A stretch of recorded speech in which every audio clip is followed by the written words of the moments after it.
Bonsoir mesdames et messieurs et bienvenue sur le YouTube Live de Hainaut Enseignement. L'objectif de ce YouTube Live auquel nous vous avons conviés est de vous présenter un projet qui tient particulièrement à cœur de la province et de son enseignement en particulier, c'est le projet Rentrée numérique.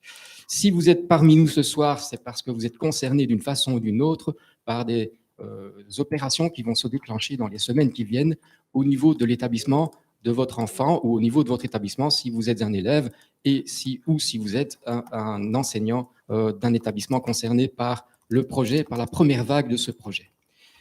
Le projet va précisément porter sur les élèves inscrits dans le 2e degré de l'enseignement provincial, ainsi que pour les élèves qui sont en première année du 4e degré, là où il existe dans l'enseignement.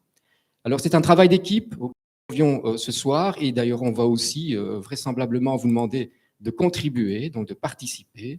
Et ce travail d'équipe, eh bien, outre évidemment les techniciens qui nous ont aidés et qui nous aident encore pour mener à bien notre expérience de YouTube Live, il y a également 3 technopédagogues qui sont là, que vous ne verrez peut-être pas, mais qui sont là très attentifs et qui attendent avec impatience vos questions. Je reviendrai sur la manière de poser des questions tout à l'heure.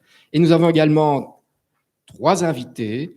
Ils sont Philippe et Daniel de l'ASBL et du KIT, ainsi que Jean-Baptiste Van Zeebroek, qui est donc le directeur de Hainaut Enseignement Numérique, donc une des chevilles ouvrières du projet qui nous occupe ce soir. Et malheureusement, nous ne pouvons pas avoir en live le député provincial Pascal Lafosse, mais il interviendra tout à l'heure à l'occasion d'une vidéo. Alors, je ne vais pas être beaucoup plus long, sinon peut-être vous indiquer que vous avez la possibilité, à partir de 18h, donc là maintenant, de poser des questions. Si vous utilisez le lien qui vous a été communiqué vers étudianthainaut.be et qui vous donnera accès à une page avec un code QR qui se trouve sous la vidéo de présentation de ce soir. Et donc, en cliquant sur ce code QR, vous allez avoir accès à un formulaire qui vous permettra de poser vos questions.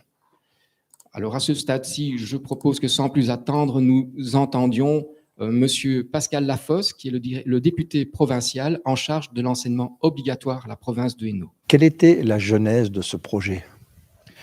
Donc la genèse, donc, comme vous n'êtes pas sans savoir, nous avons connu donc, la crise du Covid en 2020, donc mars 2020, le premier confinement.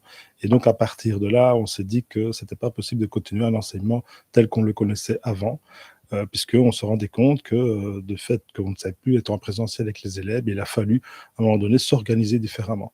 Et donc d'où est partie cette réflexion-là. Et nous, enseignement a d'ailleurs eu, en réponse au pacte pour un enseignement d'excellence qui demande justement nos écoles, a souhaité bien évidemment de développer, d'avoir une réflexion, une stratégie numérique globale à ce sujet. L'économie est une thématique très importante. Dès lors, l'avenir économique ne peut pas s'imaginer sans une utilisation d'outils numériques performants.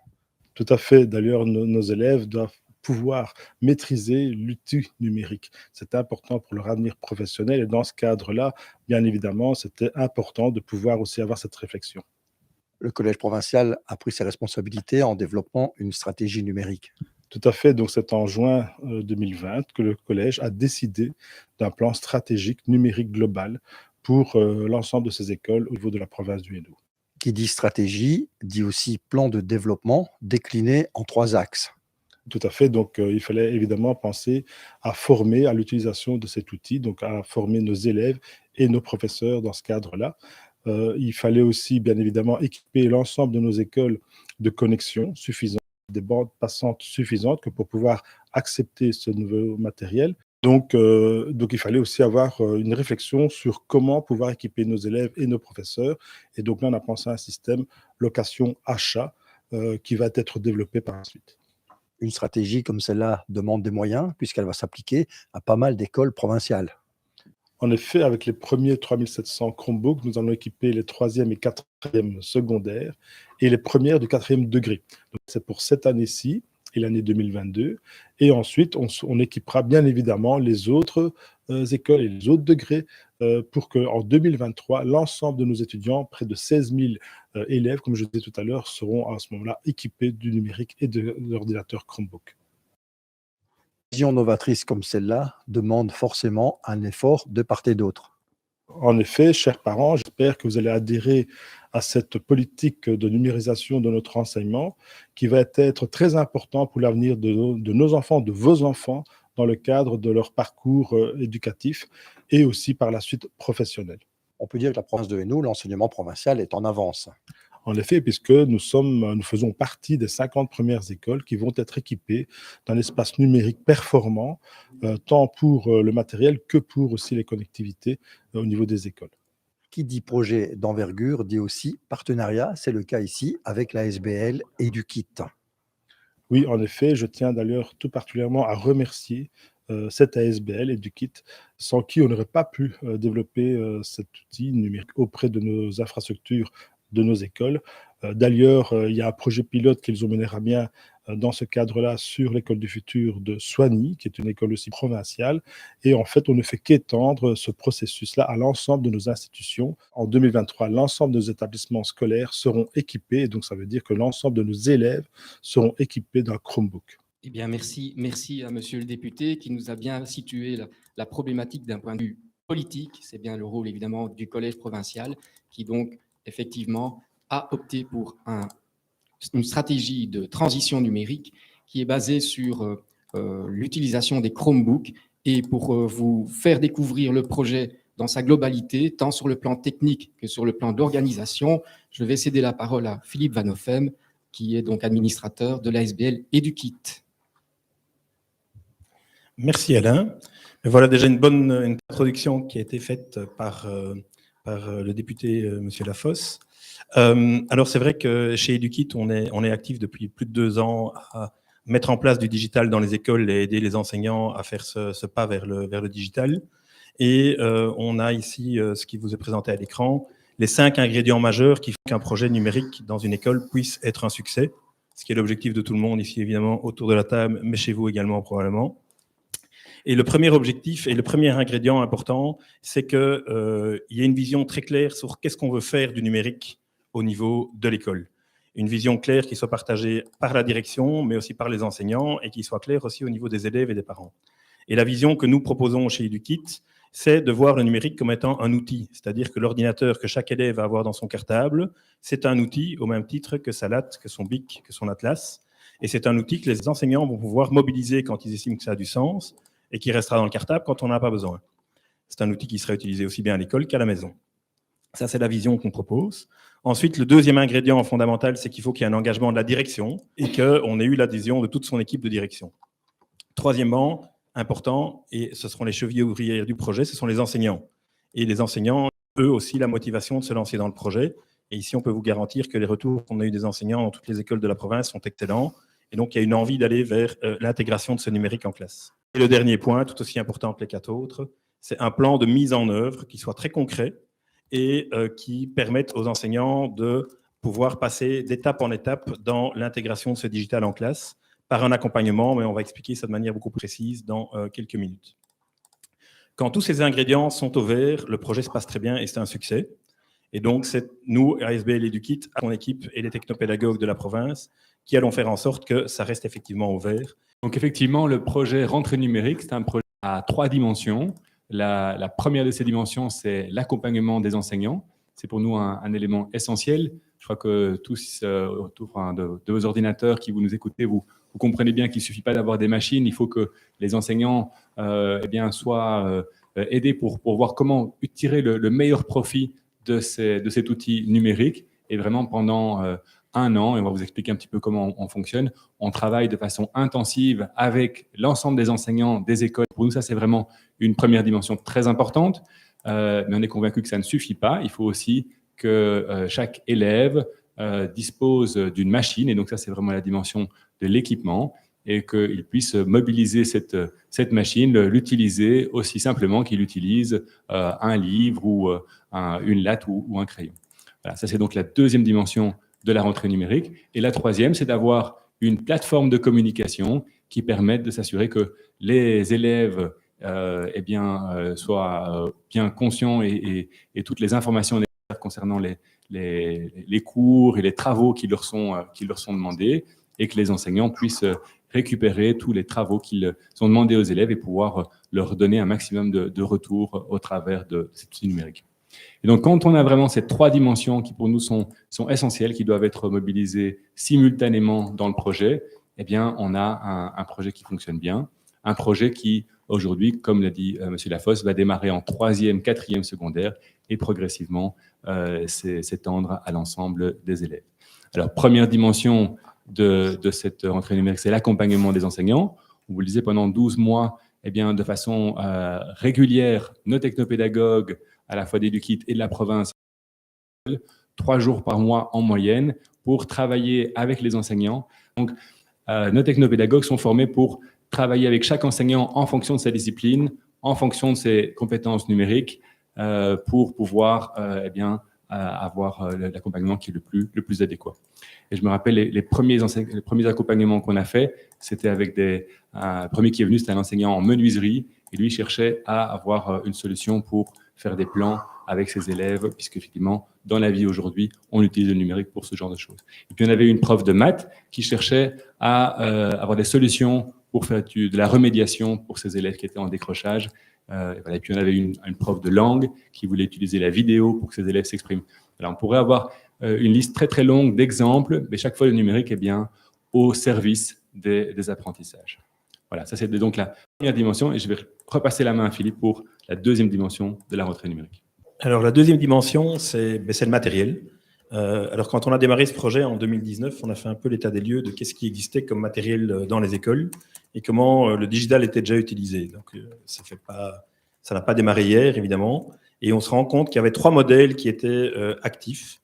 Le premier modèle, c'est dans les écoles où ça se passe même très très souvent ici en Fédération Wallonie-Bruxelles, où il y a peu de matériel et où on compte sur le matériel des jeunes à la maison. Et donc, c'est leur dire, vous allez utiliser un ordinateur chez vous pour aller faire une recherche sur Internet, pour faire une élocution. Il y a un problème d'égalité, parce qu'on l'a vu en plus avec le Covid, il y a quelques mois ou un an, un peu plus d'un an. Les gens avaient un accès plutôt au digital qui était très variable d'une famille à l'autre et d'un enfant à l'autre. Et donc, c'est un modèle qui, pour nous, n'a pas de sens et est obsolète. Donc, on doit aller vers autre chose. Le deuxième modèle qui existe depuis longtemps dans beaucoup d'écoles, c'est la salle informatique. Salle informatique, soit un lieu où on peut se rendre, où il y a plein d'ordinateurs et où les élèves vont s'asseoir et travailler pendant 1 heure, et les profs doivent réserver cette pièce, soit c'est un chariot d'iPad ou de PC qui peut être réservé à l'avance. Ce qu'on se rend compte, c'est que c'est un modèle qui est très peu flexible, parce que ça demande une organisation en amont de la part des enseignants, de dire, tiens, qu'est-ce que je vais faire à mon cours prochain, mardi prochain, en 4e heure, aller réserver cette salle si elle est encore disponible. Et puis, une fois qu'on est dans la salle, on se sent un petit peu obligé, en tant qu'enseignant, d'utiliser l'ordinateur pendant toute l'heure. Or, ça n'a pas tellement de sens. L'ordinateur a du sens, j'ai dit tout à l'heure, comme un atlas ou un bic. On utilise son bic à un certain moment, on utilise une latte à un autre moment, on utilise un ordinateur encore à un 3e moment, mais pas nécessairement toute l'heure. Et donc, cette salle informatique, quand on pose la question aux enseignants, on se rend compte qu'elle est très peu utilisée. Elle est utilisée par 2-3 profs qui la maîtrisent vraiment très bien. Et pour le reste, elle n'est pas utilisée par les autres. Et donc, le contact avec le digital pour les élèves est relativement faible sur une année. Le 3e modèle qui a été mis en place aussi dans certaines écoles en Fédération Wallonie-Bruxelles, c'est ce qu'on appelle le BIOD, qui est le Bring Your Own Device. Ça veut dire chacun apporte son propre matériel. Alors, ça peut paraître pas mal comme solution, parce que alors, chacun vient avec ce qu'il a chez lui à la maison, s'il a quelque chose à la maison. Mais on se rend compte qu'en fait, c'est ingérable pour les enseignants, parce qu'ils se trouvent à devenir des responsables informatiques qui doivent gérer un PC Windows 7 avec un Mac et puis 3 tablettes Asus et 2 iPads, chose qu'ils ne savent pas gérer, et donc au final c'est très peu utilisé, donc c'est un modèle qui ne tient pas fort la route non plus. Alors nous, on s'est un peu renseigné par ailleurs, on a regardé ce qui se passait dans d'autres pays, dans d'autres régions. On se rend compte qu'en Flandre déjà plus qu'en Wallonie, aux Pays-Bas plus qu'en Flandre, et dans le nord de l'Europe encore plus qu'aux Pays-Bas ou au Canada, on voit qu'il y a pas mal d'endroits où des écoles ont intégré le digital en équipant chaque élève. Et donc chaque élève a un ordinateur qu'il a dans son cartable, qu'il peut mobiliser en classe quand le prof le demande, qu'il range dans son cartable quand il n'en a pas besoin. Et cet ordinateur, il le ramène à la maison pour faire ses devoirs également à la maison et pouvoir continuer les choses de l'école à la maison. Alors, l'avantage d'une solution comme ça, c'est que tout enseignant sait en permanence que les élèves ont le matériel avec eux, peut le mobiliser quand il l'estime nécessaire et donc peut enrichir son cours et sa pédagogie avec l'outil sans aucun souci, sans devoir réserver des salles ou autre. Alors, il fallait choisir ce matériel et voir quel matériel avait du sens pour les élèves. Et là, on a établi une liste de 9 critères qui sont présentés là à l'écran.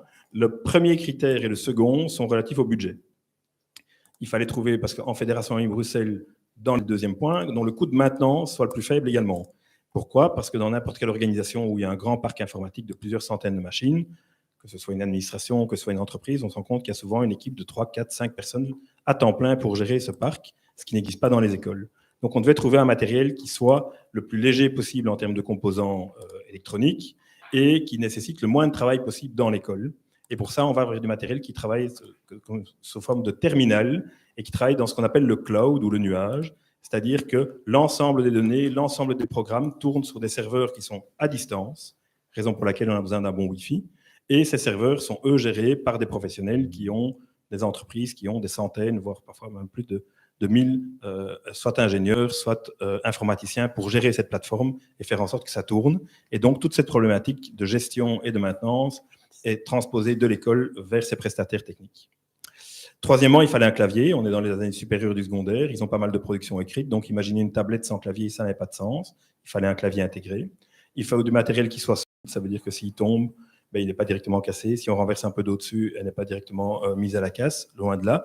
Et donc, ça répond à des normes en fait, de résistance à la fois au choc et à l'eau. Mise à jour des antivirus, du système d'exploitation se fasse de manière totalement autonome et 16h, lundi, mardi, jeudi, vendredi, et entre 8 et 13h le mercredi, si c'est des horaires on ne peut pas aller sur Snapchat, on ne peut pas aller sur Instagram, on peut utiliser que les au monde scolaire. C'est quand même très, très important. Septièmement, un élève aura un petit souci avec sa machine, il a oublié de la charger, il arrive à l'école et les cours commencent et on a besoin ou ailleurs où il y a quelques machines en remplacement. Je signe un petit document et je mets mon nom d'utilisateur et mon mot de passe et j'ai accès à tout mon environnement vu que tout est dans le cloud. Je peux travailler pendant la journée, le rendre le soir, rentrer chez moi, charger le mien et pouvoir récupérer tout ce qui a été fait aussi. 8, il faut que ce soit super rapide. Donc, on a tous connu les PC qui mettaient 10 minutes, un quart d'heure à démarrer. C'est plus possible. Il faut que ça démarre immédiatement. Et neuvièmement, il faut une autonomie de batterie suffisante pour que ça tienne largement une journée. Et quand on met tous ces critères les uns derrière les autres, on est arrivé à la conclusion qu'un type d'ordinateur fonctionnait bien, qui est le Chromebook. Alors, c'est quoi un Chromebook? Il y a 3 grandes familles d'ordinateurs, si vous allez dans n'importe quel magasin d'informatique. Il y a les PC avec Windows, HP, Dell, Acer, tous les grands producteurs de hardware font des PC avec Windows. Et puis on a les Mac qui font cavalier seul avec donc c'est Apple avec ses Mac et macOS qui est le système d'exploitation. Et puis il y a une troisième famille qui est plus récente, qui existe depuis une dizaine d'années, qui sont les Chromebooks. Et là, ce sont en fait des ordinateurs construits par les mêmes grands Acer, Dell et HP qui font des PC avec Windows, mais sur lesquels, au lieu d'installer Windows, ils installent Chrome OS, qui est l'OS de Google, qui est beaucoup plus léger et qui est fait pour travailler en ligne. Et quand on fait un peu le bilan au niveau mondial, on se rend compte que la majorité des ordinateurs qui sont mis à disposition dans un modèle 1 pour 1, donc un ordinateur par élève, sont des Chromebooks. Et après ça, on a des tablettes aussi, mais surtout en primaire, et puis des Mac et des PC également. Voilà. Ça explique un peu pourquoi le choix a été vers le Chromebook dans le cadre de la province du Hainaut. Donc c'est la partie ici, on va parler du financement des Chromebooks. Et la province a vraiment voulu d'abord soutenir les familles et que toutes les familles puissent en profiter. Il y a vraiment une volonté d'inclusion pour que tout le monde puisse y arriver et se doter de cette machine qui parfois sera la première à la maison. Donc il y a 2 formules qui sont proposées. La première formule, c'est une formule achat et cet achat est de 241,95 € qui sont alors versés directement par les parents.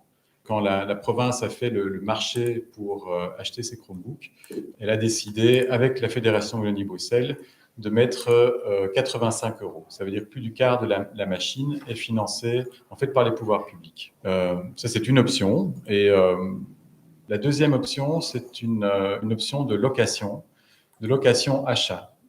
Et en fait, l'idée, c'est qu'on demande aux familles dans 30 € et de verser ensuite par trimestre d'une année scolaire, 20 €. Et donc, au bout de 3 ans, puisque les élèves qui sont en 4e arriveront dans 3 ans en 6e, ils auront contribué à hauteur de 180 € pour la location de cette machine. Et s'ils le souhaitent, en versant 21,95 € en plus, en quittant leurs études, ils deviennent propriétaires de la machine. Donc, on arrive au même résultat. Les personnes auront payé 241,95 € pour acquérir la machine. S'ils ne le souhaitent pas, et si la machine est dans un bon état, ils peuvent rendre la machine qu'ils auront louée. Ce qui est important aussi de savoir, c'est qu'il y a un fonds de solidarité qui existe pour les familles qui ont des difficultés. Là, je vous engage alors, si vous rencontrez des difficultés, vous avez l'occasion de l'acheter très vite, après avoir reçu les documents qui se trouvent notamment en dessous de la page YouTube que vous avez là, qui seront aussi distribués dans les écoles et qui seront en fait les papiers qui vous permettront de commander la machine et qui vous indiqueront où vous pouvez l'acheter sur Internet. Voilà, peut-être de dire qu'effectivement, déjà courant du mois de novembre, dès après les vacances de début novembre, les différentes écoles vont commencer à équiper leurs élèves, donc comme ça a été dit précédemment. Alors, qu'est-ce qu'on va faire avec cette machine? On a mis ici sur le slide que vous voyez une centaine de logos d'applications diverses qui sont recommandées par nos technopédagogues en des situations des enseignants. On aurait pu en mettre beaucoup plus encore que ces 100-là. L'idée, c'est vraiment que toute la richesse d'applications et des ressources qui sont disponibles sur Internet puisse être accessible en classe, que ce Chromebook soit vraiment une fenêtre vers l'Internet, vers la guidance de l'enseignant. Un dernier slide qu'on vous montrer, qui reprend un petit peu l'historique du projet que Philippe a déjà évoqué tout à l'heure. Donc, le projet Rentrée numérique a commencé en 2019 avec 5 écoles. Ces 5 écoles, en parallèle du travail qu'on a réalisé avec elles, eh bien, la Fondation Roi-Baudouin, qui soutient le projet depuis son lancement, a fait une étude pour évaluer l'impact du projet au niveau des élèves, au niveau des enseignants. Et cette étude d'impact qui est disponible sur Internet a montré que voilà, l'impact était très positif, ce qui nous a permis l'année passée de passer à une quinzaine d'écoles supplémentaires, environ un peu moins de 2000 élèves supplémentaires. Et aujourd'hui, eh bien, on se retrouve avec une trentaine d'écoles supplémentaires qui ont commencé, dont les écoles, une grande partie d'écoles de la province.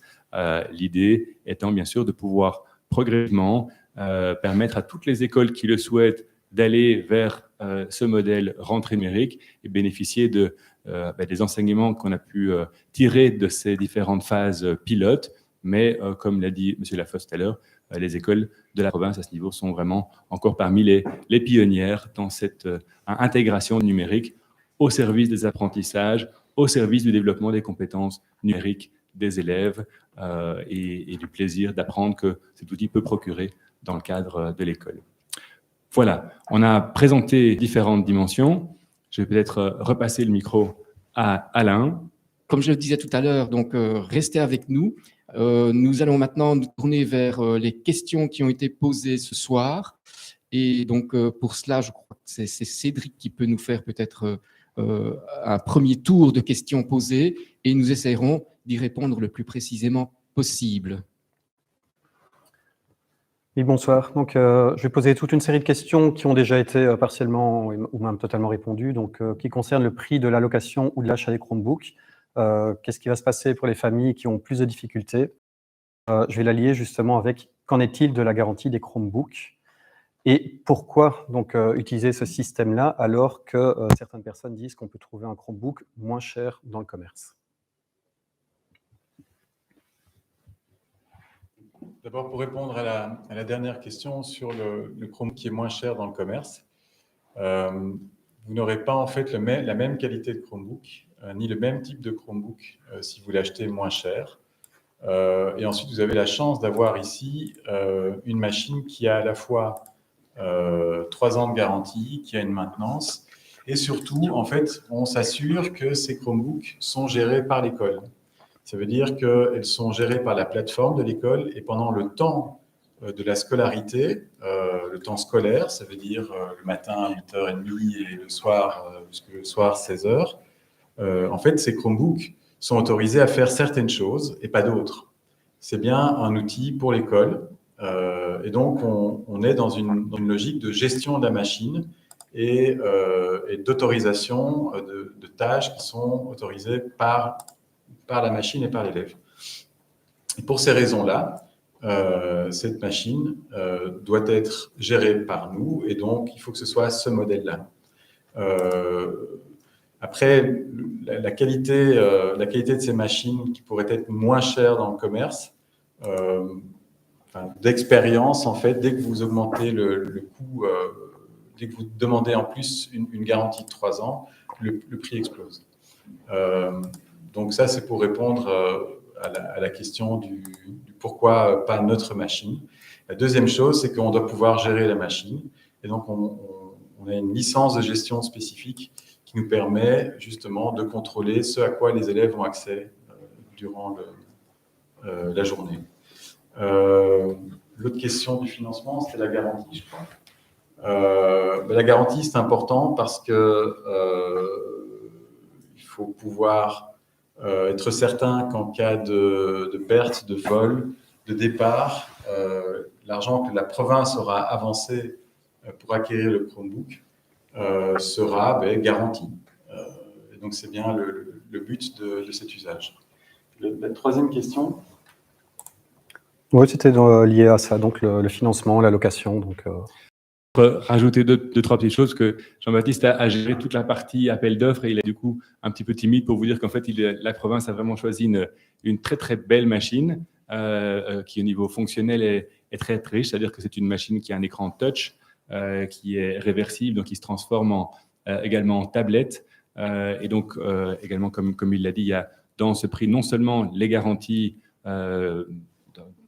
3 ans de garantie et dégâts matériels, donc si jamais il y a un dommage pour 60 € maximum, la machine est remplacée ou réparée, mais également dans ce prix est compris donc la licence d'utilisation de la machine qui permet, et c'est quand même un point important, de pouvoir bloquer à distance une machine qui serait volée ou perdue. Donc dans ce type de situation, on encourage les élèves à venir au plus vite déclarer à l'école la perte ou le vol, et donc ça permet de bloquer la machine qui n'a pas de valeur marchande. Donc, on voit maintenant avec l'expérience que ce dispositif permet d'éviter tous les problèmes de raquettes ou de vol aux alentours des écoles. Extrêmement peu de problèmes à ce niveau-là depuis le lancement du projet, grâce à ce dispositif qui est inclus dans le prix proposé par la province. Donc voilà, vous avez anticipé 2 autres questions, donc, qui étaient justement qu'est-ce qui se passe en cas de vol ou de perte, et également est-ce que les enfants ont accès à tout le contenu qu'on peut trouver sur Internet, donc plus ou moins dangereux, donc ça a été abordé. Par contre, justement, dans cette question de vie privée, quel est justement le contrôle qu'a l'école, qu'ont les administrateurs sur le contenu visité par les enfants? Alors, chaque élève va utiliser son ordinateur en classe pour aller sur des ressources pédagogiques. Il n'y a personne qui est en train de regarder, de savoir qui fait quoi, comment et où. Par contre, il y a une plateforme qui s'appelle Classroom ou Teams, dépendant un petit peu des écoles, sur lesquelles les devoirs vont être postés. Et là, l'élève qui va ouvrir un document pour aller remplir son devoir et le renvoyer à l'enseignant, mais évidemment, toutes ces informations seront visibles de l'enseignant. Mais donc, le but n'est pas d'aller suivre qui fait quoi, quand, comment, pourquoi. C'est pas du tout ça l'idée du projet, et c'est pas du tout ça non plus qui est prévu dans cette plateforme-là, mais c'est plutôt de faire en sorte que on puisse baliser en cours de journée les sites auxquels les jeunes ont accès pour éviter tout problème et pour éviter qu'ils soient sur Instagram alors que le prof est en train de donner un cours de mathématiques ou un autre cours. Voilà. Rajouter une chose aussi, c'est que l'avantage de cette machine, c'est qu'on peut passer d'un usage à un autre. Il y a l'usage scolaire qui est obligatoire, je dirais, dès l'instant où on rentre dans l'enceinte de l'école. Et d'ailleurs, on garantit l'accès au réseau uniquement avec ce compte. Mais dès l'instant où l'enfant est chez lui, dès l'instant où l'élève est retourné à la maison, il a accès via un autre compte comme à des ressources qui sont celles auxquelles les parents l'autorisent déjà, en fait. Et donc, s'il est question d'aller sur Facebook ou Instagram avec son compte privé, il n'y a pas de souci. C'est juste qu'il doit alors choisir son compte privé et pas son compte scolaire. Et donc, l'école balise, en fait, et encadre, comme elle le fait déjà maintenant, à travers peut-être l'usage de téléphones portables pour certains ou de machines spécifiques. On balise des contenus et on dit, voilà, maintenant, vous rangez tout ça dans vos cartables et vous ne les ressortez qu'après être sorti de l'école. Du coup, je vais passer aux questions qui viennent de tomber à l'instant. Qu'est-ce qui se passe quand l'élève, justement, quitte, quand il a fini sa scolarité ou lorsqu'il change d'école? Est-ce que la machine reste toujours, entre guillemets, bridée? Alors, donc, c'est une question importante, effectivement. Donc, il y a deux cas de figure d'abord qui vont pouvoir se passer, selon le fait que l'élève, enfin, les parents de l'élève aient acheté ou loué la machine. Si l'élève quitte l'école, eh bien, s'il a loué la machine, il peut toujours décider de payer le solde et de repartir avec la machine. S'il ne souhaite pas continuer avec la machine, il peut rendre la machine qui, à ce moment-là, sera mise en location par un élève qui rentrerait en cours de scolarité, qui récupérait une machine à payer pendant une période plus courte.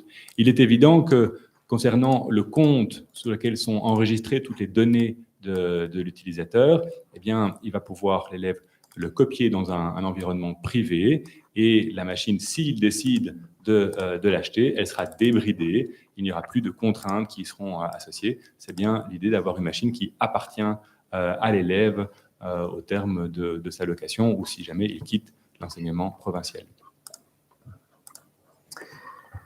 Alors, pour les élèves qui ont déjà du matériel, donc par exemple des iPads ou autres, donc là on pense peut-être aux élèves à besoins spécifiques ou qui ont un ordinateur, pourquoi devoir investir dans une autre machine? Est-ce que ce sera une obligation? Et si jamais l'élève a déjà un Chromebook, est-ce qu'il peut monter sur le Wi-Fi de l'école? Alors, c'est une très bonne question. On vous a parlé tout à l'heure des différents modèles d'intégration du digital aujourd'hui dans les écoles, et je vous ai présenté ce qu'on appelle le BIOD, donc le Bring Your Own Device, en disant que si chacun amène sa propre machine, c'est quelque chose qui est ingérable au niveau de l'enseignant, parce qu'il devient en fait une sorte d'expert technique, ce qui n'est pas. Et donc, au final, on voit que dans les écoles où ça se passe comme ça, en général, le digital est très peu utilisé. Le but du projet ici, c'est de faire en sorte que vos jeunes sortent avec un bagage digital de leurs 6 ou 7 ou 8 ans à l'école.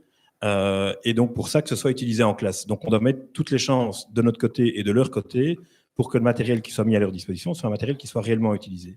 Et ça, c'est la raison pour laquelle on va vers un équipement uniforme qui permet de réduire ce seuil de complexité au départ pour les enseignants, en sachant que tous les jeunes devant eux ont la même machine et peuvent, s'il y en a un qui a un problème, l'enseignant peut aider, mais ses collègues ou ses condisciples peuvent l'aider également, vu qu'ils ont la même machine devant eux et qu'ils ont peut-être déjà rencontré ce problème-là. Ça, c'est une chose. Alors, pour les enfants à besoins spécifiques et qui sont déjà équipés d'un iPad, par exemple, parce qu'il y en a pas mal qui sont sur iPad, c'est l'exception qu'on considère comme acceptable. C'est-à-dire que pour ces jeunes-là, eux qui connaissent déjà bien ce matériel, qui l'utilisent depuis un certain nombre d'années, ce n'est pas eux qui vont être un frein pour l'enseignant, vu que ça fonctionne déjà aujourd'hui. Et donc, on considère que pour ces jeunes-là, ce n'est pas un problème de continuer avec le matériel dont ils disposaient déjà au départ. Mais dans les autres cas, on préconise vraiment d'avoir un matériel uniforme. Oui, merci Philippe. Et pour compléter, il y a peut-être aussi une série d'exceptions par rapport à certaines OBG, à certaines options. Je pense que les élèves qui sont inscrits dans des sections de type infographie, etc., eh bien, effectivement, le Chromebook ne présente pas des niveaux de résolution d'image suffisants. Et donc, pour ces élèves-là, comme c'est déjà le cas maintenant, la plupart du temps, les achats des élèves et des familles se portent souvent sur un Mac. Et donc, évidemment, on ne changera rien à cela. C'est-à-dire qu'à partir du moment où l'équipement n'est pas au niveau de l'attente et de l'exigence du cours, eh bien, c'est évidemment l'exigence du cours qui va être préservée, et on ne va pas adapter l'exigence du cours à l'équipement, mais on va faire l'inverse. Donc, là où, pour des raisons techniques, on utilise du matériel spécifique de type Mac, etc., on continuera à le faire. On n'imposera évidemment pas la mutation vers le Chromebook à ce niveau-là. Je vais rester dans le domaine du Wi-Fi. Donc, quelques couacs ont été rapportés. Donc, des personnes qui étaient venues regarder la séance en école. Donc, le Wi-Fi a sauté par endroits. Donc, il y a justement quelques inquiétudes à ce niveau-là. Donc, le challenge, c'est de faire monter beaucoup de monde. Quand je dis faire monter, donc c'est connecter énormément de monde au Wi-Fi en assez peu de temps. Et l'expérience de ce soir, je ne l'explique toujours pas. Je n'ai pas encore les détails du problème technique qui a été rencontré. Et donc, la province, en fait, progressivement maintenant, met tout en œuvre pour augmenter la bande passante sur l'ensemble des écoles. Donc, ça veut dire qu'à certains endroits, on connecte en fibre. De d'autres endroits, on va chercher des connexions plus puissantes auprès des opérateurs classiques. Et progressivement, en fait, au fur et à mesure que le nombre d'élèves va grandir dans les écoles, on va choisir la fibre comme moyen de connexion. Malheureusement, à certains endroits, la fibre n'arrive pas encore. Donc, les écoles qui ont été choisies cette année sont des écoles qui sont bien connectées ou qui vont l'être dans le mois qui vient. Après, les écoles dont on parle ici sont plutôt des écoles déjà bien connectées. Problème technique, comme il peut en arriver d'ailleurs sur tout le réseau de la province où de temps en temps on a une panne. Et donc ici, malheureusement, ça tombe mal parce que c'est pendant le YouTube Live. Justement, donc à ce sujet-là, si ça se passe quand les élèves et les enseignants sont en train de travailler, est-ce que les élèves ont la possibilité de travailler hors connexion? Voilà, c'était là-dessus que je voulais rebondir. Donc, les machines dont on parle, les Chromebooks, sont effectivement des machines qui travaillent essentiellement avec une connexion Wi-Fi, puisqu'on travaille essentiellement dans le cloud, mais elles permettent néanmoins d'accéder, de travailler sur des ressources qui sont sauvées hors connexion pour éviter effectivement des situations de couac qui peuvent arriver, ou également, plus généralement, pour pouvoir travailler dans le train ou dans des endroits qui n'ont pas de Wi-Fi. Et donc, il peut y avoir vraiment une continuité à ce niveau-là. Donc, vraiment, la province fait un effort considérable pour mettre à jour et développer sa bande passante à tous les niveaux. C'est un processus qui prend un petit peu de temps. C'est pour ça aussi que le déploiement des écoles se fait progressivement, mais déjà des progrès significatifs ont été rencontrés. Et quoi qu'il en soit, il y a moyen d'avancer dès aujourd'hui avec ces dispositifs de backup, si on peut dire, au cas où on aurait des petits couacs qui arrivent. Donc, c'est aussi une réponse à un parent qui s'interrogeait sur le Wi-Fi à la maison. Est-ce qu'il faut absolument avoir un bon Wi-Fi chez soi ou est-ce que l'élève peut travailler aussi sans Wi-Fi chez lui? Alors, comme Daniel vient d'expliquer, il y a moyen de travailler hors connexion. C'est vrai que c'est plus facile s'il y a un Wi-Fi à la maison. S'il n'y en a pas, il y a aussi une proposition qui a été faite aux écoles de prévoir un local où les jeunes peuvent aller en fin de journée, s'ils ont un devoir à faire en digital, s'installer pendant 1 heure pour pouvoir faire ce devoir, ou alors de mettre en place un autre système qui consiste en fait, s'ils ont un devoir à faire, ils le font sur leur Chromebook à la maison sans être connectés, et quand ils arrivent à l'école le lendemain, dès qu'ils l'ouvrent et qu'ils se connectent sur le réseau de l'école, le devoir est envoyé vers l'enseignant qui peut à ce moment-là le corriger et le voir. Oui, et pour compléter ces réponses-là, il y a également de la part de la province, dans le cadre du plan stratégique, un engagement à rencontrer les fournisseurs d'accès principaux, on en a déjà rencontré au moins un, pour leur demander si il ne serait pas possible d'imaginer un système d'abonnement élève, d'abonnement éducation qui se garantirait un niveau de qualité suffisant et aussi qui permettrait de réduire le coût des abonnements au Internet auprès de ses fournisseurs. Et donc là, nous sommes en attente, nous sommes en négociation et il devait revenir vers nous avec des réponses. On attend donc ces réponses, mais évidemment, si on a des informations utiles, on vous les fera parvenir. Voilà, donc je vais lier plusieurs questions. Donc, il parle aussi du financement supplémentaire, donc à côté des photocopies. Donc, il y a les frais de photocopie. Maintenant, il va y avoir le frais du Chromebook. Est-ce que, du coup, il va encore y avoir des supports papier? Et est-ce que ça peut être du poids supplémentaire dans le cartable des élèves? Alors, c'est clair que le digital ne va pas remplacer le papier et qu'il y aura encore du papier, effectivement. Ce qu'on voit dans les écoles où on est actif déjà depuis 2 ans ou 1 an, c'est que le volume de papier diminue, vu qu'il y a un certain nombre de supports qui peuvent être envoyés directement en digital et qui peuvent être utilisés en digital par les élèves. Donc voilà, donc ça c'est une chose. On voit aussi dans des pays plus avancés par rapport à nous qui sont dans ce type de modèle depuis plusieurs années, qu'en fait, au final, les coûts par ailleurs sont réduits également. Je prends l'exemple du tableau de Mendeleïev en chimie que tout le monde a, on peut très bien l'utiliser en digital. Je prends certains livres qui sont complètement digitalisés. Un atlas, il y a plein d'outils sur le Chromebook qui permettent de faire beaucoup plus que ce qu'un atlas permet de faire. Et donc, au final, après quelques années, on se rend compte que le coût des 60 € est largement compensé par d'autres diminutions de frais qui apparaissent par ailleurs. Mais c'est clair que ce n'est pas quelque chose qui va apparaître la première année. Mais ce n'est pas pour ça aussi qu'il ne faut ne pas faire le projet, parce que sinon on ne se lance jamais. Et que le besoin que vos jeunes ont aujourd'hui d'aller vers le numérique, il est réel, il est présent, il est du moment. Ce n'est pas quelque chose pour dans 5 ou dans 10 ans, c'est pour maintenant, pour eux. Et donc, c'est la raison pour laquelle on estime que ça vaut la peine. Et il y aura effectivement des lissages d'autres coûts qui vont apparaître très rapidement dans les écoles. Oui, oui, il y en a encore pas mal, ça continue à arriver. Une question un peu plus technique, donc en ce qui concerne les caractéristiques du Chromebook, est-ce qu'il y a des ports USB ouverts? Est-ce qu'on sait mettre une clé USB, disque dur externe? Est-ce qu'il y a des accessoires qui sont fournis avec le Chromebook? Est-ce qu'on peut utiliser des accessoires existants comme un clavier supplémentaire? Donc il y en a déjà un, une souris, un autre écran. La réponse est simple, c'est oui. Donc, il y a une connectique qui est assez large au niveau du Chromebook, que ce soit l'USB, USB-C. Là, on peut vraiment effectivement utiliser une clé USB, un disque dur externe, une souris, un clavier supplémentaire, tout ça est sans problème.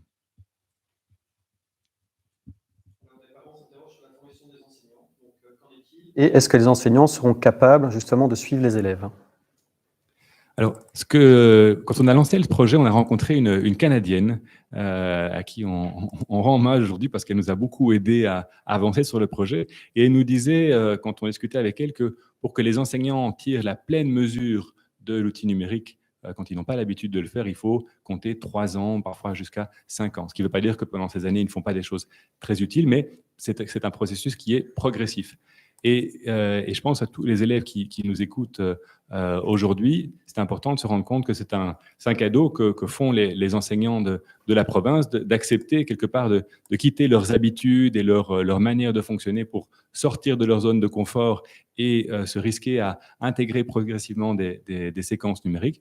On voit dans les écoles avec lesquelles on travaille depuis plus longtemps que progressivement, de petit succès en petit succès, ces enseignants font ce pas au bénéfice des élèves, mais voilà, c'est un processus qui prend du temps. Mais clairement, ce qui compte dans toute cette démarche, c'est l'enthousiasme, c'est la curiosité des enseignants. Et ça, pour travailler avec eux au jour le jour, on voit qu'elle est réellement présente. Et donc, dans ces conditions-là, il n'y a pas de raison que ça ne se passe pas bien. Tu parles de bénéfices et justement, il y a plusieurs parents qui demandent des petits exemples d'activités concrètes, donc de l'utilisation de ces Chromebooks, ce que ça pourrait apporter justement aux élèves, donc la plus-value. Oui, alors, il y a beaucoup d'exemples qu'on pourrait donner qui sont spécifiques à certaines matières. J'en avais donné quelques-uns tout à l'heure. Globalement, le numérique, ça permet entre autres d'avoir une variété au niveau des supports et donc d'alterner une séquence de cours où l'enseignant va parler et les élèves vont devoir noter et écouter avec une séquence où les élèves vont pouvoir être plus actifs dans leur apprentissage. Et on sait aujourd'hui, ça fait partie de tout ce que nous disent les études, c'est que plus l'élève est actif, mieux il va apprendre. Donc ça, c'est déjà un élément très positif. Ça permet également de faire plus de différenciation. Le numérique permet de proposer des exercices différents à des élèves qui ont plus ou moins de difficultés par rapport à une matière. Ça permet également de faire plus travailler les élèves en collaboration, de les regrouper autour d'un objectif commun et donc d'expérimenter ce travail en groupe.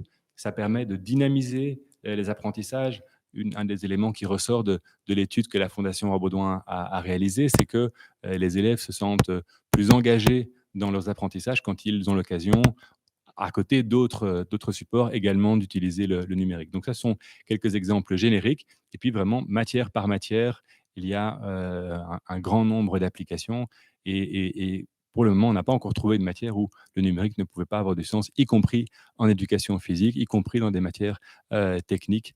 On voit que le numérique aujourd'hui est vraiment partout et il est temps qu'il soit également à l'école pour que les élèves tous les élèves, et pas seulement ceux qui ont du matériel à la maison, aient l'occasion de maîtriser ce numérique pour la suite de leur parcours.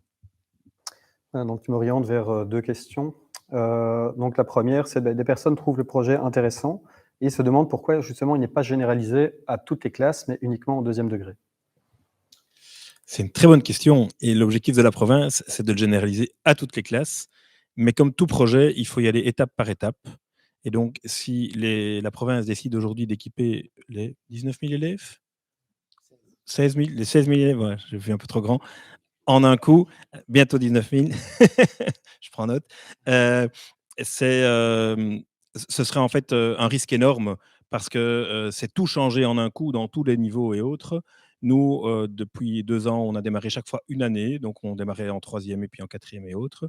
Les écoles qui ont démarré il y a 2 ans ont déjà, Ils ont démarré en 4e, donc leur 4e, 5e, 6e sont équipés, et puis ils ont décidé de descendre dans les niveaux aussi, mais avec toute cette expérience qui a été acquise. Donc certaines écoles ont maintenant tous les élèves qui sont équipés, mais ils ont mis 2-3 ans à le faire.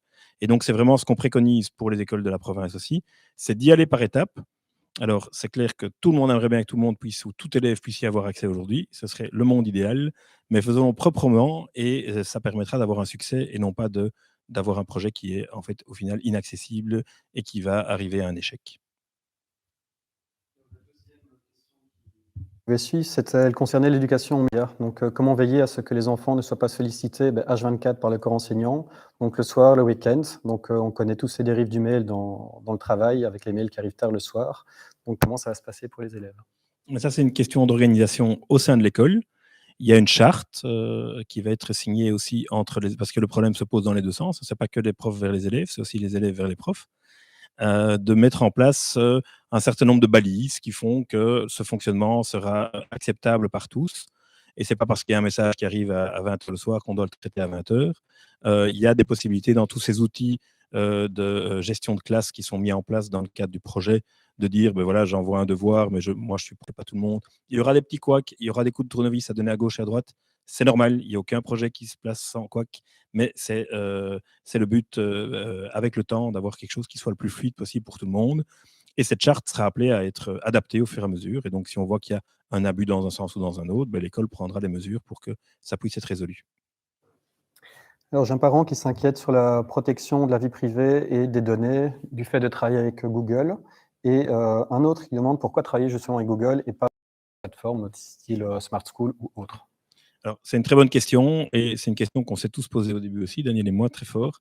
Google, pourquoi Google? Pourquoi pas? Bon, d'abord, qu'on travaille avec Google, Apple, Microsoft, c'est trois plateformes de géants de l'informatique. Il faut savoir que Google a mis en place ce qu'on appelle un domaine pour l'école ou pour la province du Hainaut. Ce domaine est totalement sécurisé. Ça veut dire que l'école a accès à des serveurs à distance avec des données qui sont tout à fait sécurisées, qui ne sont pas aussi visibles ou aussi exploitables par Google que ce que vous avez avec vos adresses Gmail si vous utilisez une adresse Gmail. Donc, c'est un environnement sécurisé et c'est pour ça qu'on conseille aux élèves et aux enseignants tout ce que vous faites dans le cadre scolaire, qu'on pourrait appeler, on va dire, professionnel, même pour les élèves, faites-le avec votre compte d'école. N'utilisez pas votre compte privé pour des choses scolaires. Par contre, ce que vous faites en dehors des heures, vous le faites où vous voulez, que ce soit votre compte d'école ou votre compte privé, c'est vous qui décidez. Mais sachez en tout cas que cet environnement est sécurisé. S'ils utilisent les outils qui sont mis à disposition par l'école, ils ne vont pas recevoir des publicités et autres marketing. Tout ça est totalement prévu à l'avance. Donc voilà. Oui, et dans notre duo, c'est moi qui suis le fan GDPR. Et moi, je trouve c'est extrêmement important d'avoir cette éducation au respect des données personnelles des élèves et des enseignants. C'est une notion qui est extrêmement importante. Mais pour apprendre à gérer ces données correctement, les protéger, ne pas partager n'importe quoi, eh bien, il faut, à notre avis, qu'il y ait du numérique à l'école et que les enseignants puissent justement jouer le rôle d'adultes référents qui peuvent eh bien, guider les élèves sur eh bien, comment on utilise ce numérique et peut-être les amener à l'utiliser différemment que ce qu'ils font aujourd'hui avec leur smartphone. Alors, il y a aussi des questions sur la vie privée. Donc, qu'en est-il de l'utilisation du micro et du caméra? Donc là, on resterait plus dans un enseignement à distance. Donc, c'est des questions qui se rapportent à ces thématiques-là, en tout cas. Ce qui est important de se dire, c'est que ce projet, il est porté pas à cause du Covid, il existait avant le Covid. Et l'objectif n'a jamais été de faire du Chromebook ou de l'ordinateur portable un outil de visioconférence ou de cours à distance ou d'hybridation complète. L'idée, c'est que ces outils-là, on les emploie par exemple quand un enfant peut-être malade à longue durée et doit faire une présentation et profite de la caméra et du son pour enregistrer une partie de son exposé. Mais donc, il est pas question de donner des cours à distance et de renvoyer tout le monde à la maison. Ça, je crois que c'est important.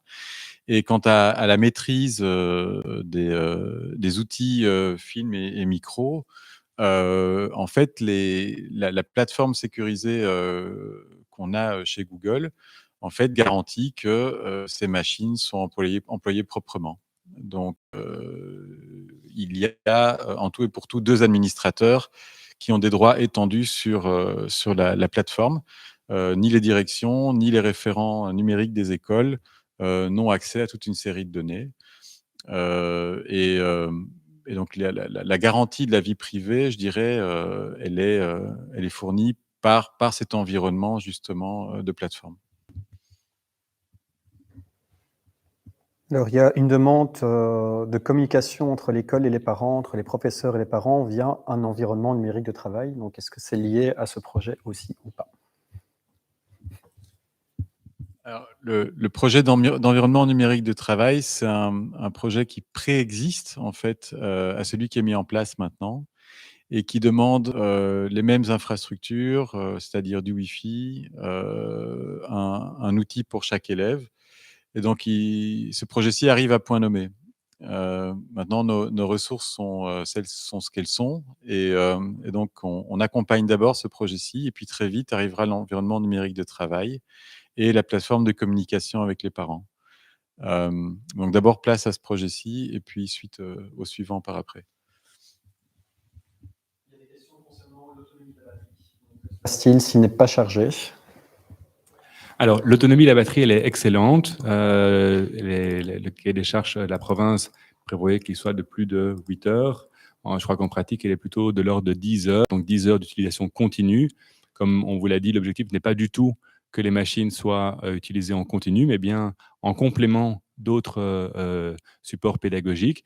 Et donc, elle est plus que suffisante pour 1 voire 2 jours de travail scolaire pour les élèves. C'est la responsabilité des élèves, c'est le petit contrat qui est passé avec eux au moment où on leur remet la machine, de charger cette machine à la maison, puisqu'il n'est évidemment pas question d'avoir 20 ou 25 câbles dans une classe qui permettrait de recharger ces machines. Si l'élève vient à l'école avec une machine qui n'est pas chargée, c'est comme s'il venait à l'école avec un matériel manquant.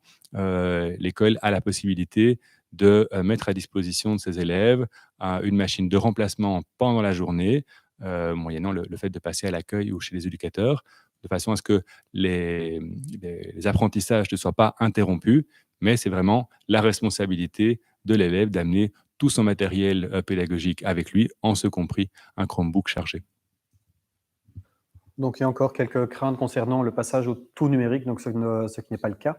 Donc, par exemple, est-ce que c'est possible d'enregistrer l'enseignant pendant qu'il donne cours? Est-ce que les élèves vont devoir obligatoirement prendre des notes dactylographiées, ou est-ce qu'ils peuvent continuer à prendre des notes manuscrites?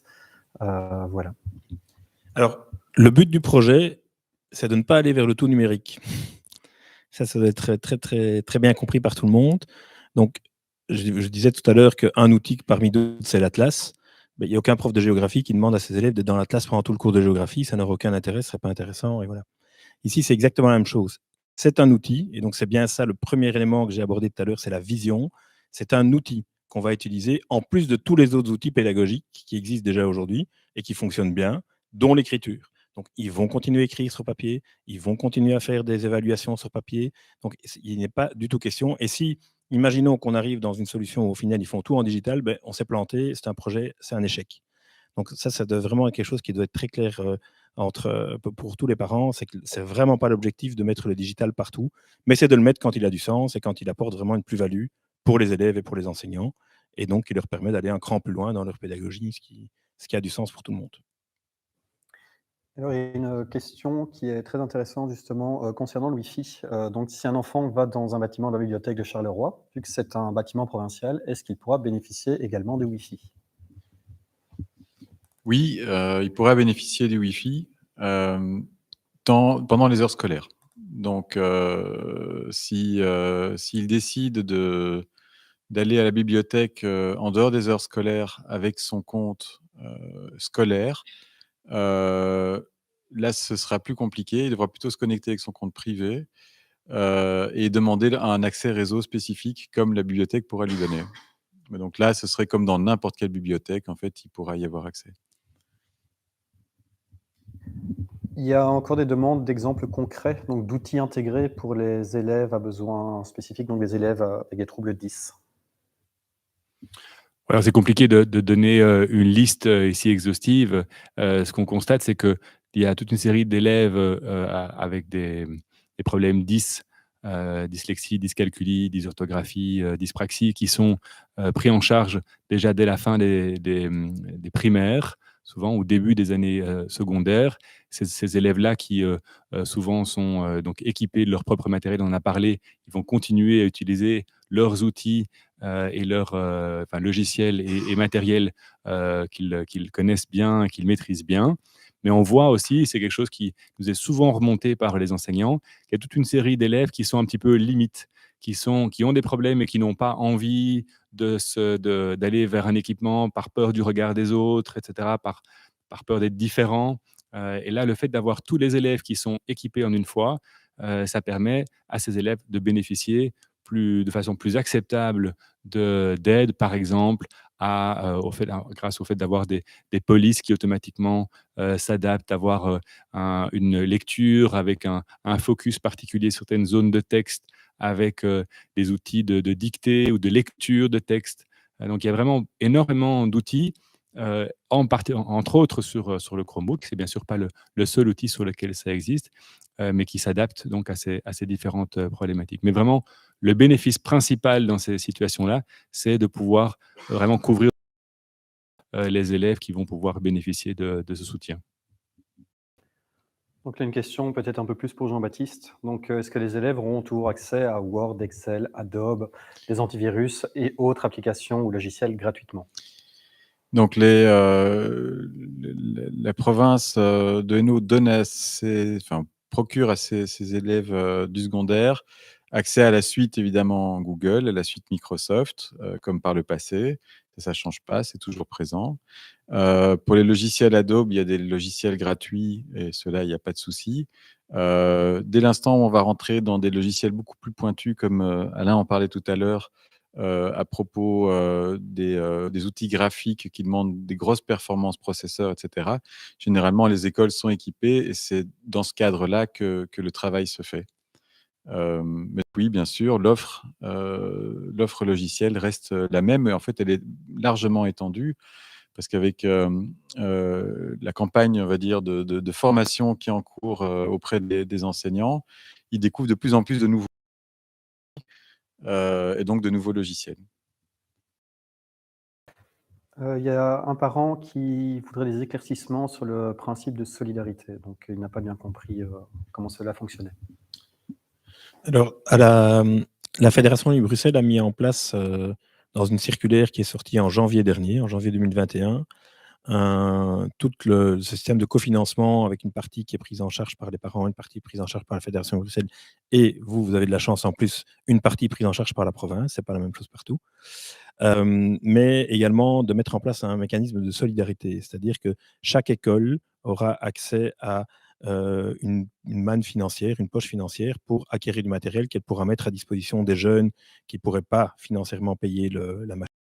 Mais à ce moment-là, ce sera un petit peu différent comme accès. Ce sera du matériel qui sera prêté et qui sera rendu en fin d'année pour les mois de juillet-août, en tout cas, ou peut-être même certaines autres périodes de vacances. Mais en tout cas, l'élève en classe aura le même matériel que ses condisciples et qui pourra utiliser aussi bien chez lui qu'en classe pendant 1 an, et chaque année. Voilà, donc ça, c'est le principe de la solidarité qui sera mis en place dans chacune des écoles de la province, tout comme dans les autres écoles de la fédération. Voilà, donc il y a encore une intervention sur les messages qui arrivent de la part des enseignants le week-end. Donc ça, on a déjà pas abordé le sujet. Par contre, donc quelqu'un se pose la question aussi de savoir pourquoi devoir payer la recherche d'électricité à domicile pour du matériel qui sera utilisé pour l'école.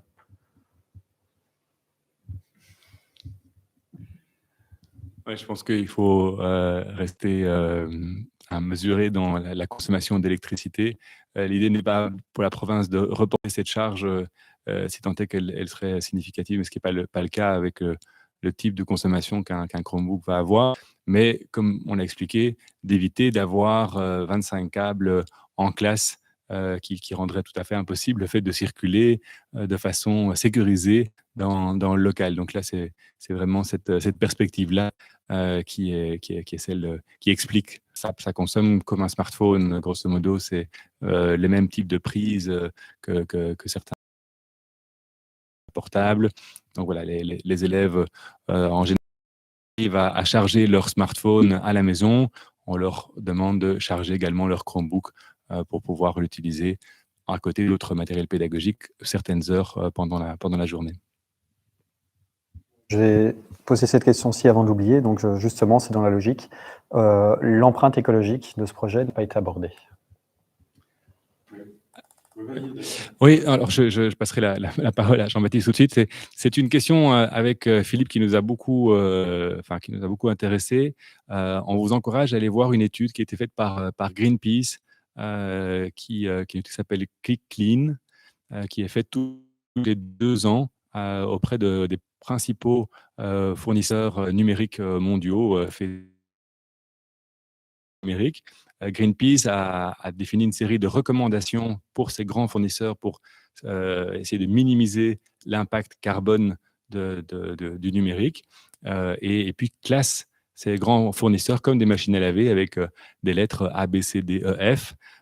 Et donc, il y a aujourd'hui 2 fournisseurs qui ont particulièrement investi dans le fait d'aller vers des énergies renouvelables pour l'ensemble de leur parc de machines, c'est Microsoft et Google.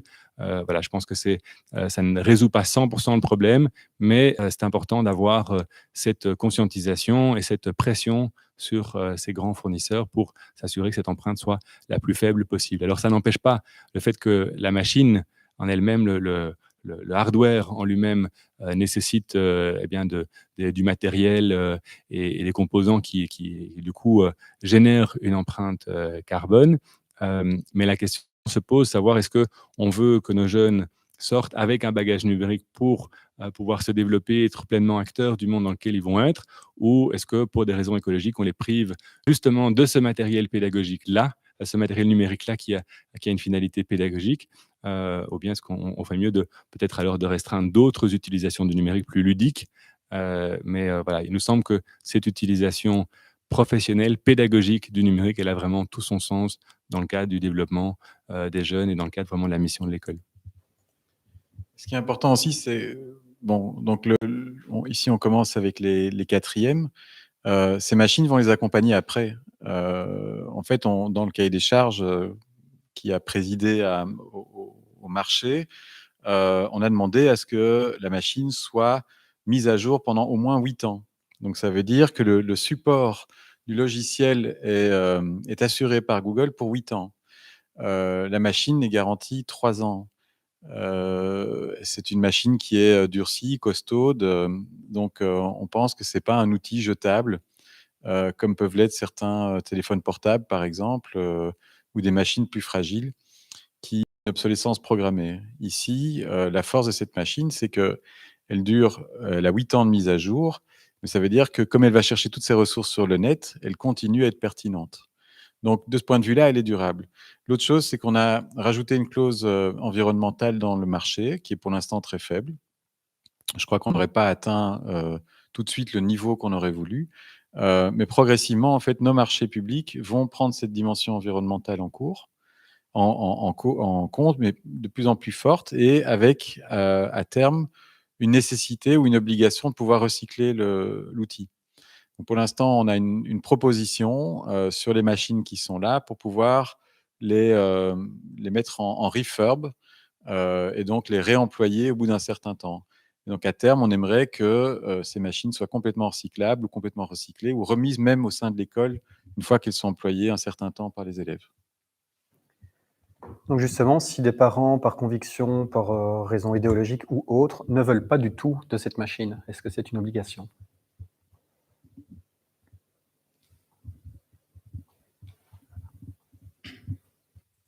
Je dirais que oui, il est quand même difficile d'imaginer que des parents, pour ces raisons-là, empêchent leur enfant de bénéficier des machines et de bénéficier des apports de ces machines de manière encadrée, avec des enseignants qui vont attirer leur attention sur l'utilisation de ces machines et les dangers ou les risques qu'elles peuvent présenter en termes d'utilisation. Et donc, si justement des parents, et on en rencontre, ont parfois pour des raisons idéologiques ou autres des réticences, je pense que la meilleure façon de dépasser ces réticences et de sauter l'obstacle, c'est de permettre à leurs enfants, dans un cadre scolaire bien bien délimitées, bien balisées, d'utiliser des machines et au cours de l'utilisation, avec des enseignants qui pourront attirer leur attention sur les risques que ça peut présenter en termes de contenu, en termes aussi d'utilisation par d'autres ou d'exploitation d'un certain nombre de données.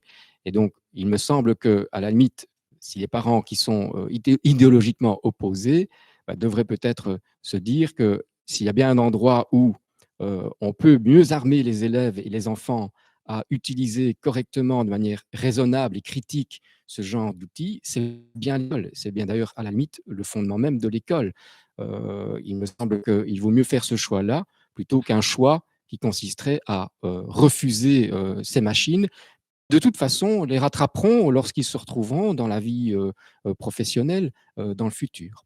Donc voilà, je pense que c'est un débat qui ne sera jamais clos, mais on espère effectivement pouvoir convaincre les parents que dans ce cadre bien précis, l'utilisation de ce genre de matériel à des fins éducatives et pédagogiques ne peut que contribuer à surmonter leurs craintes par rapport effectivement aux dangers que peuvent présenter ces machines. Donc, je ne pourrais que les encourager à franchir le pas et à tenter l'expérience.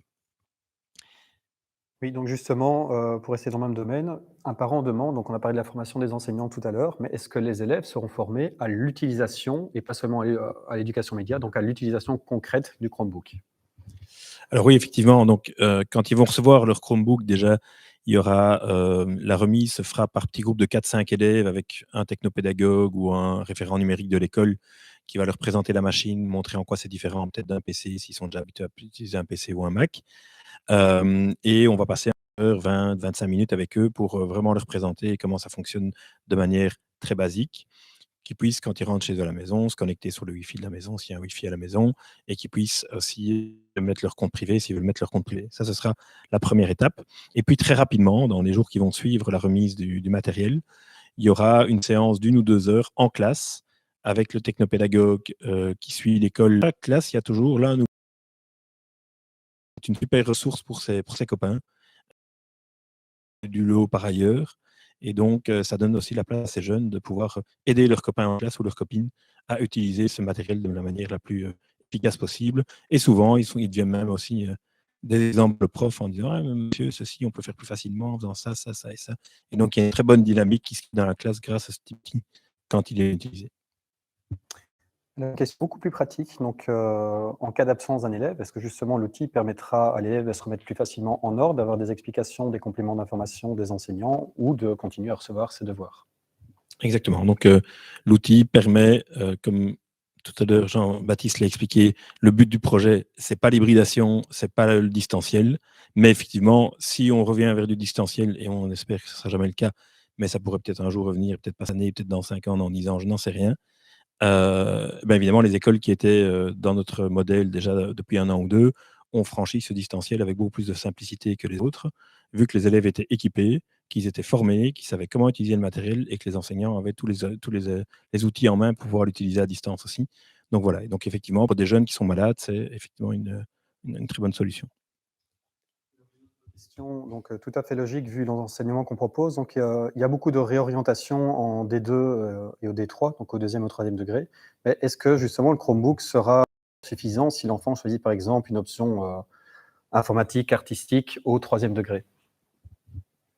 Ce qu'on observe dans les écoles qui ont un degré avec une option artistique qui demande du matériel assez costaud, généralement, l'école a investi dans du matériel costaud avec des suites logicielles professionnelles, que ce soit pour le graphisme, pour la vidéo et ce genre de choses. Mais à côté de ça, dans ces labos d'informatique, à côté de ça, il y a toujours des cours de français, des cours de géo, des cours de chimie, des cours généraux qui peuvent tout à fait être suivis avec un Chromebook. Et donc, c'est pas mal de se dire que l'école investit dans une machine très coûteuse et met à disposition et maintient un parc de machines hyper performantes et que l'élève, lui, peut rentrer tranquillement à la maison avec son Chromebook et juste ses devoirs, quoi. Donc, de ce point de vue-là, l'utilité des deux a tout à fait son sens et permet la poursuite de ses études. On termine avec celle-là. Des parents qui demandent depuis quelques temps le du Chromebook. Est-ce que les élèves vont le recevoir? Donc, il y en a qui aimeraient bien le recevoir au plus vite. Donc, qu'en est-il? Peut-être Donc, il y a en bas de la fenêtre du direct que vous êtes en train de regarder, dans la séance d'information, il y a un lien avec plusieurs documents et vous pourrez en fait aller chercher ces documents et les compléter et les remettre à l'école. Maintenant, vous allez aussi recevoir ces documents par écrit, enfin imprimés à l'école. Donc, ne vous tracassez pas. Si vous voulez, vous pouvez déjà les lire en ligne ou les imprimer, mais vous recevrez ces documents papier et on vous demandera en fait de passer commande par ce biais-là. Et puis, vous aurez la possibilité d'acheter les Chromebooks en ligne.